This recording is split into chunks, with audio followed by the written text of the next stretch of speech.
Tech Talk Tuesday.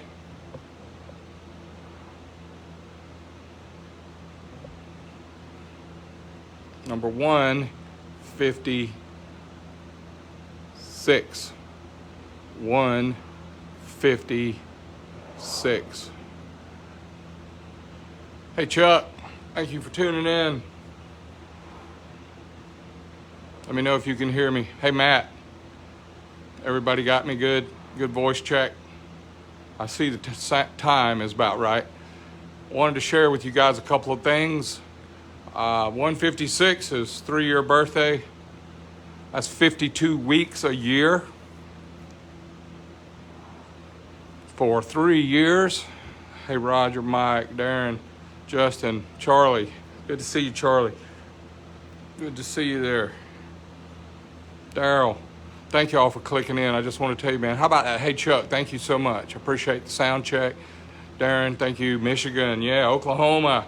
Terry, Michigan again. Ed, thank you guys. Look, I want to say this.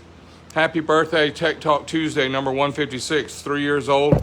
The content is 40 years old. Sorry about the wobble. I got us a precarious position we're sitting on here. Ricky, Seth, 156, man. I'm going to brag about that for a quick second. I know that's not what we all tuned in here to see, but I just want to tell you that I'm thankful for you because you guys are the ones that kept this going for 156 weeks in a row. When I first started, I dreamed of maybe doing it for a month, maybe 4 times, maybe 10 times, maybe a year. But if you had asked me if we would do this 3 weeks in a row every Tuesday at 6 o'clock, I'd say you're crazy, man. 6 o'clock Eastern, 5 o'clock Central. I know you guys on the West Coast are still working, still driving. Hey, Tom, Doug, Charlie, Sean, I just want to say thank y'all so much. Okay, I'm going to do the Tech Talk thing now, and I'm not going to waste a bunch of time on the birthday, but this is 3 years old, Tech Talk Tuesday. Very thankful, and I appreciate you guys so much. So, I want to do a real quick little update on what we learned, or what we think we learned last week and the week before. Let's see if I can make this camera work better. There we go.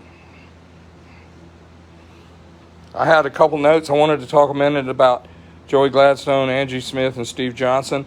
Yes, there were 14 bikes racing, and all of those people made a great show out of it. Hey, Yaska, yeah, you've been right in here in this room before. How about that? All the way from Finland, speaking Finglish to me. Hey, Paul, Judy, Ken. Yep, thank you all. Hey, Paul, great to see you guys' names on here.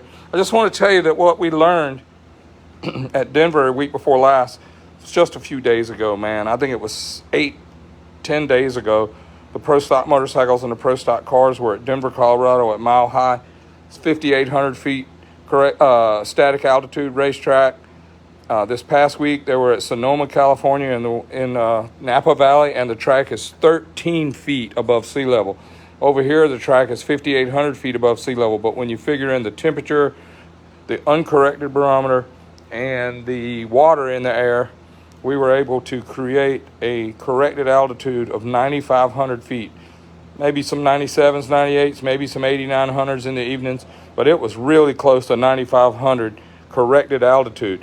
And I know this doesn't sound like any big thing, but when you go to a 13-foot track in July, and you go to a 5,800 feet track in July, the weather around, the ambient weather in the locale of the facility changes the weather a lot. Last week was Tech Talk Tuesday on the Weather Channel and the Weatherman and how you could use that to your advantage, disadvantage. But today, I want to give you some results. These are observed results. None of this is official. None of this is 100% exactly what happened. Hey, Paul. Hey, Charlie.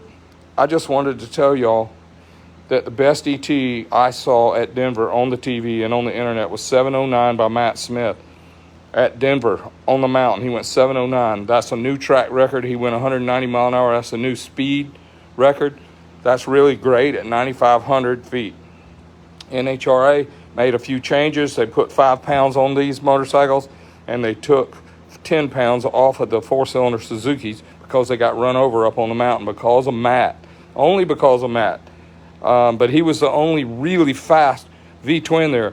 There were some guys running teens. I think Mark Ingerswin and his boys, John Miller and those boys, his son, they ran a 19. But that was fast. That was their best ever. But it still was right in the middle of the Suzuki. So that's pretty close. So when you get back in the field, this is me talking. I'm going to sit down for a minute. When you get back in the field, further back from number 4 all the way up to number 16, the guys are, hey, Jim, Bob, Barry, the guys are affected by these changes more than just the guys on the front. These rules are made based on the people that qualify in the top 2, top 3, but not back in the back of the pack. You got Suzuki's going 730s at Denver, and you got V-twins going 730s in Denver, but you had one V-twin go 709, and the next closest guys were Suzuki's other than Angie, and we'll talk about her in a minute. Angie ran a 13 or a 14 at Denver, which is incredibly awesome. Back in 2016, when we ran there with the V-twin, Angel was riding for us, we ran in the teens as well. I think we went a 14 one time there, so this was big deal to go that quick. The pro stock cars I saw, there might have been a 93 or a 95, but I think I saw someone go a 694 at Denver, and you guys can check me with facts. Fact check me, whatever you do on Facebook. This is Facebook Live and Tech Talk Tuesday Live, and I'm just running off the top of my head these thoughts. I had to get some 008 lube for my pipes. Excuse me. At Sonoma, at 13 feet static altitude, 1,500 feet corrected altitude, I saw a pro stock car go 650, maybe 651. I also saw Angel maybe in the third round or the final. She went a 669, which is an incredible number. The best our team had ever been there was 673, and I think Steve Johnson went 672, and Matt Smith went real fast there. He went over 200 a couple times on his Suzuki, and Angie went over 200 a couple times on her V-twin, and I saw some other Suzukis go 200. Angel did, Joey did, Matt, let's see, and I'm not. This is not a contest for me, but I'm fans of the people that I pay attention to. I think Eddie Krawick went over 200, and don't quote me on these. To finish this comparison, what we learned was pro stock motorcycles picked up about 4/10 between these altitudes. About 4/10. The pro stock cars picked up about 4/400 between these two altitudes, and that's from best to best and best to best bar. This could be off a number, this could be off one number, and these numbers here could be off one number. But I saw this with my own eyes, 709 at the mountain, and I saw 669 at Napa Valley. Also, just real quick, I just want to tell you guys this Tech Talk Tuesdays, the series is every Tuesday, 6 o'clock Eastern, and Jackie saves them on YouTube at Star Racing GA. We save these on YouTube. Okay, back over here, I want to show this real quick. I'm going to try and get closer to this so you can see it better. But if you can't, bear with me, okay, because this is pretty crazy stuff right here. I'm going to quit moving right now. All right. This is an incremental sheet that you can buy from a guy named Chris at the racetrack. He takes all the NHRA data right out of the computer, and he subtracts. He takes the 330 time and the 60-foot time and subtracts the 60 from the 330, and he gets a travel time called 60 to 330. That's an important number. And if you can't see that, I'm sorry. He also takes the 660 ET and the 330 ET, and he subtracts the 330 ET from the 660, and it gives you a travel time of 330 to 660, and on and on and on, all the way down the line. What I did is I highlighted here these yellow ones. This is just one run. I think this was session 2. That was Saturday, 1 o'clock in the afternoon at Sonoma on Saturday, and number 2 had a 104 60-foot, number 5 had a 105 60-foot, and Steve Johnson had a 106 60-foot. Angie didn't leave good. She had a 110. But I want to show you the power potential of the Matt Smith Racing V-twins. Even with the 5 pounds on versus the Suzuki's with 10 pounds off. It's a 15-pound swing from 7 days ago. But anyway, she had a 110 60 foot, and her travel time from 330 to 660, she was 3rd place, where over here she was 10th place. She was 10th place on these 3 runs. And if I remember this run right, I think she was in the right lane maybe, and it went a little towards the center line, and she bent it back, and this area here is where she was doing a little driving, and then she was able to just gap it back wide open.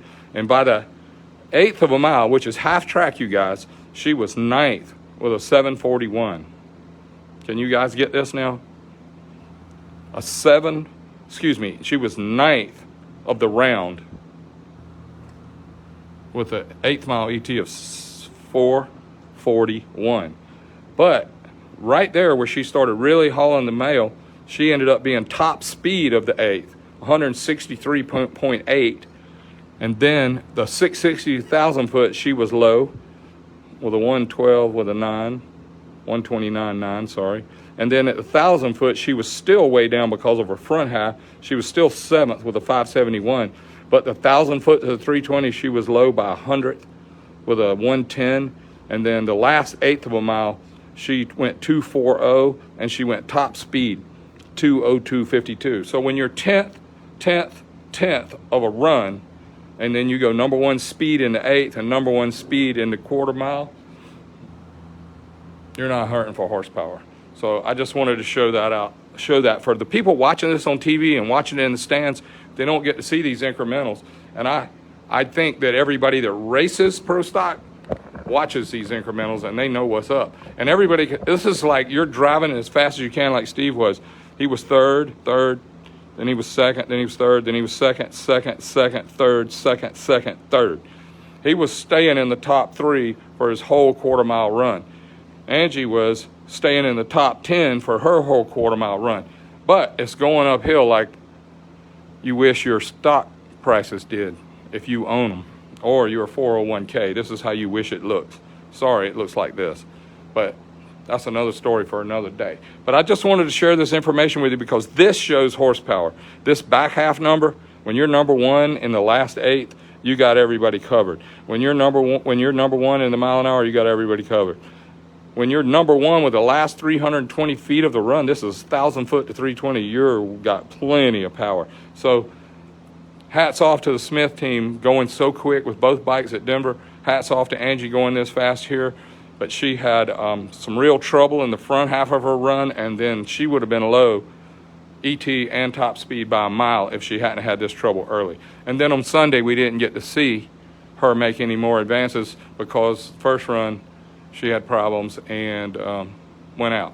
But Matt, on the other hand, jumped off the fastest Buell in the world and jumped onto a really fast Suzuki, and he was number 1. Let's find number 1. Number one right here. He was 6th on 60 foot. Can you see that? Matt Smith is number 1.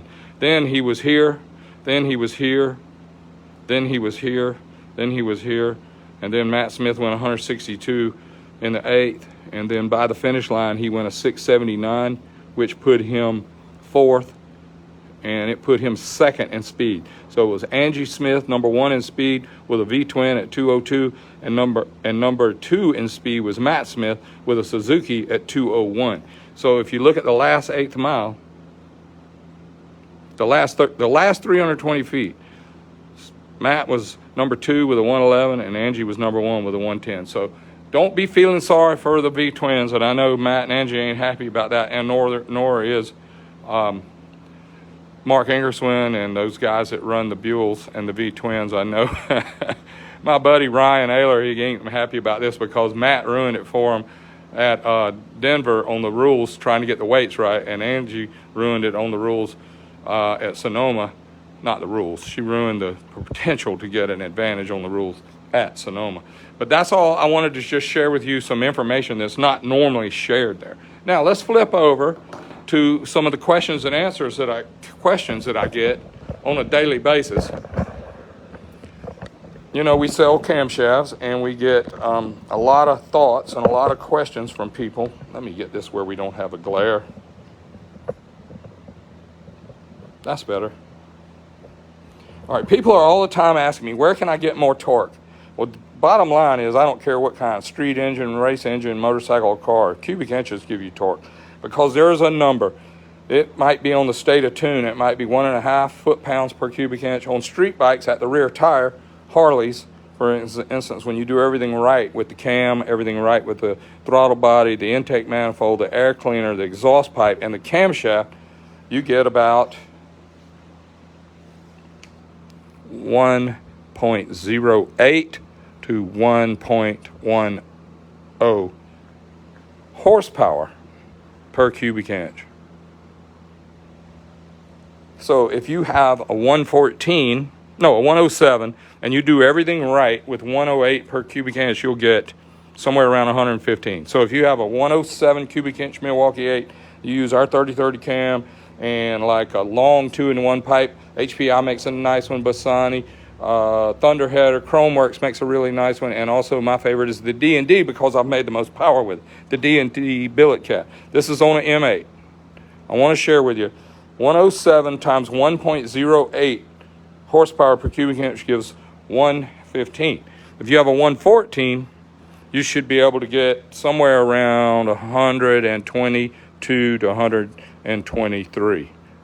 If you have a 117 with the exact same correct components and the correct tune, you may get 125 to 126. Have you made more than that? Yes. Have you seen people make more than that? Yes. But this is some basic guidelines. When I was in the engine building business, the tuning business, and selling hot rod Harley Davidson engine packages, I knew that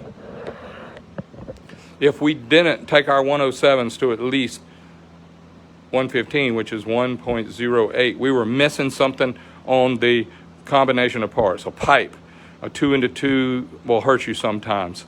A 2-into-1 and a 2 will hurt you sometimes.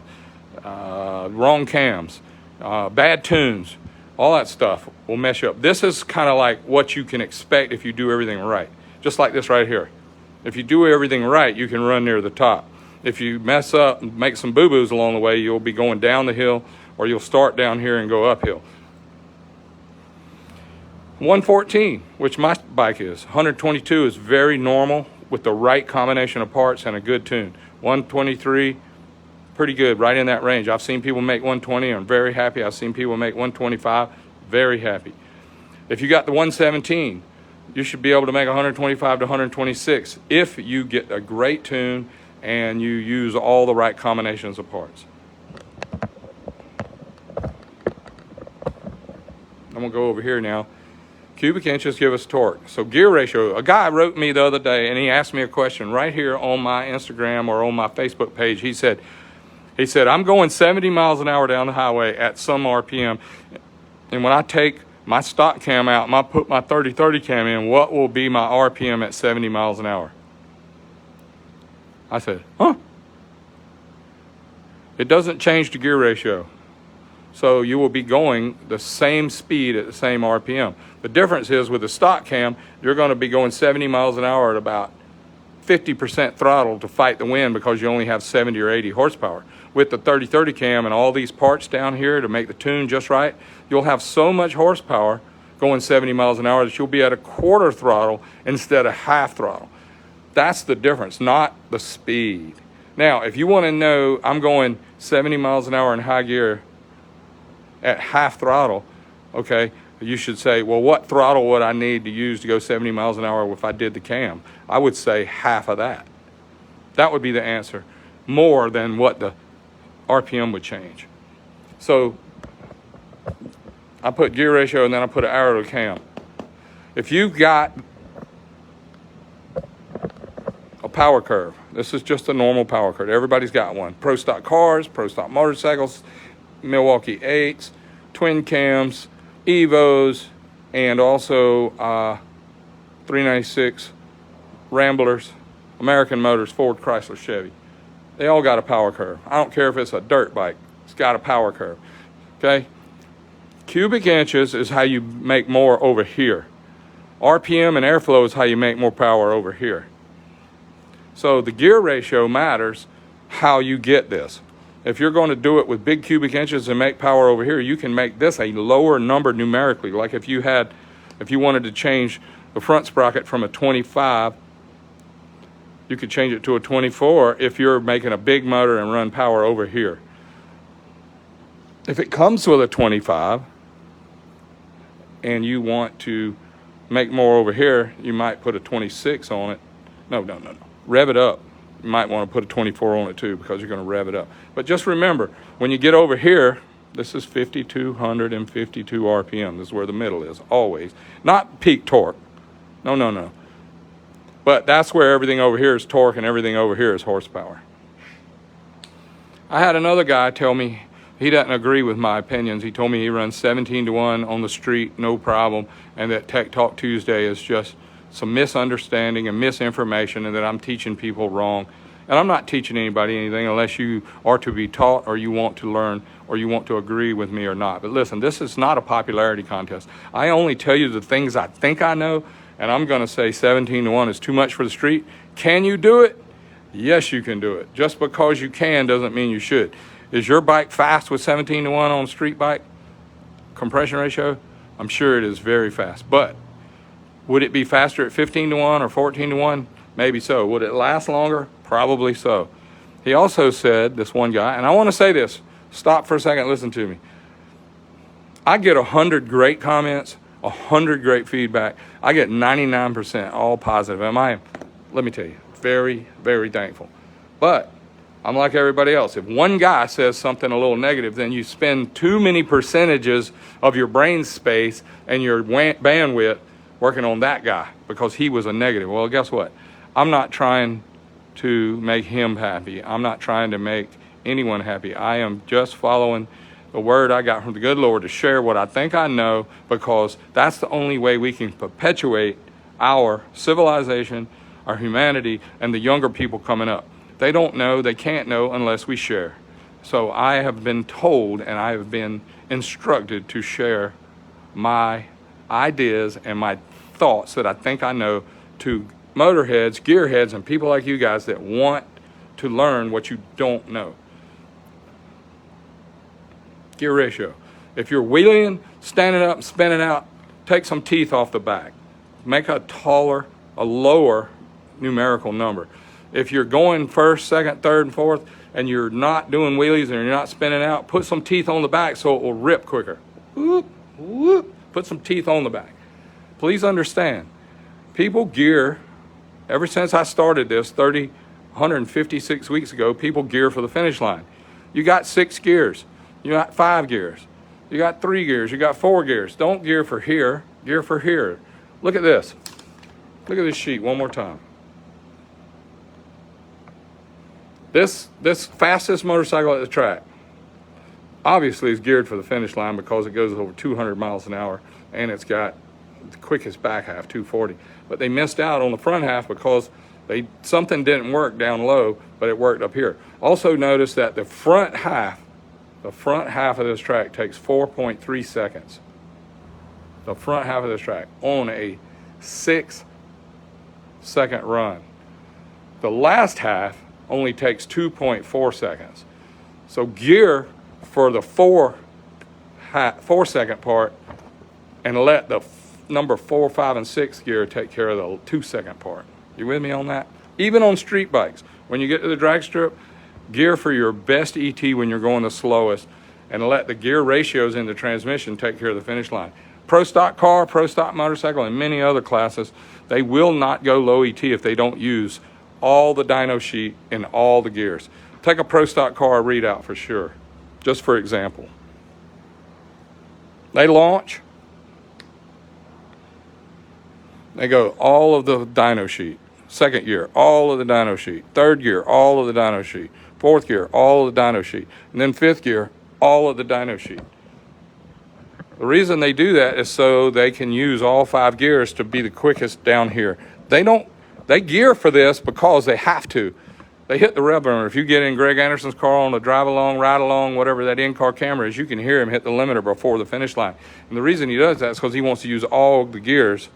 But if he spins out, if he's just doing wheelies, he's got to adjust stuff. He's got to adjust this ratio. You got to change low gear ratio. He's got to change this ratio and this ratio. But when he gets first right, second right, third right, fourth right, and fifth right, he can go low ET. Erica too, whoever. Janik Brothers. Just calling names so you'll know what I'm talking about. Same thing in pro stock motorcycles. When you're dead hooked and you got a wheelie bar and you want to floor it and give it all the clutch, you got to use every gear to get the finish line first. But when you're on a street bike, like my own, like I've got Blue 50, and I've got Bagzilla and Buck and all these other bikes that I run, I gear them to make the best start. And I use whatever gear. I can go through in fourth at the finish line. I can go through in fifth at the finish line. I can go through sixth in the finish line if I have enough traction and wheelie bar control. So I thank you again, you guys, for the 99% of the people that give me great feedback, because I want to do this another year, Lord willing. Thank y'all so much. I'm not completely bailing right this second, but I just wanted to tell y'all that I am planning on keeping this going, but it's based on data from you guys. This is on my Facebook page. I will save it. You can go look at it anytime on my Facebook page. Also, Jackie will save it and put it on YouTube. It's listed under YouTube at Star Racing GA. Thank y'all so much. And please do not take offense by any of these numbers or stuff. This is just my opinion. I am not NHRA. I am not SAE. I am not STD. I am not an organization other than Star Racing and George and Jackie Bryce. And I've been racing for my whole life. Started when I was 3 years old in a quarter midget car, and I am still racing, and I look forward to going in the nines on Blue 50 soon. Thank you all for Tech Talk Tuesday, and I look forward to sharing number 156 with you. And the sock of the day is